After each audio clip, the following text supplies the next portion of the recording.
Assalamu alaikum wa rahmatullahi wa barakatuh. Today we are continuing with our series, The Journey of the Soul, Death and Beyond. Next phase is Barzakh, the realm between death and resurrection. The journey of the soul doesn't stop in the grave. It enters Barzakh. For the believer, Barzakh is a place of peace. They are shown the beauty of paradise, the comfort and tranquility awaiting them. Allah's mercy envelops them, and they are protected from the horrors of the coming judgment. But for the disbeliever, Barzakh is a realm of punishment. The soul is separated from its body, but continues to experience torment. And every moment of Barzakh is a reminder of the choices they made in life. There is no rest, no respite, only the pain of regret. As per Tafsir ibn Qasir of Surah Al-Mu'minun, chapter 23, verse 100, Mujahid said Al-Barzakh is a barrier between this world and the hereafter. Muhammad bin Ka'b said, Al-Barzakh is what is between this world and the hereafter. Neither they are the people of this world eating and drinking, nor are they with the people of the hereafter being rewarded or punished for their deeds.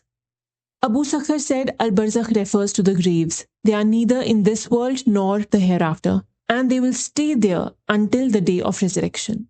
Next stage is Yawm al-Qiyamah, that is a day of resurrection, the final gathering. Finally, the day of resurrection arrives, Yawm al-Qiyamah, the day of standing. The trumpet is blown, and the dead rise from the graves, for they will stand before their Lord. For the believer, this day is not one of fear, but of anticipation.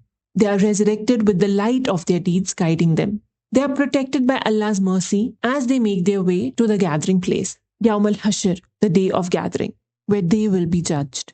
Allah says, on the day we will gather the righteous to the most merciful as a delegation. For the disbeliever, this day is terrifying. The earth shakes, the skies darken, and there is nowhere to hide. On this day, no one will be able to help them. No one will be able to escape the punishment that awaits.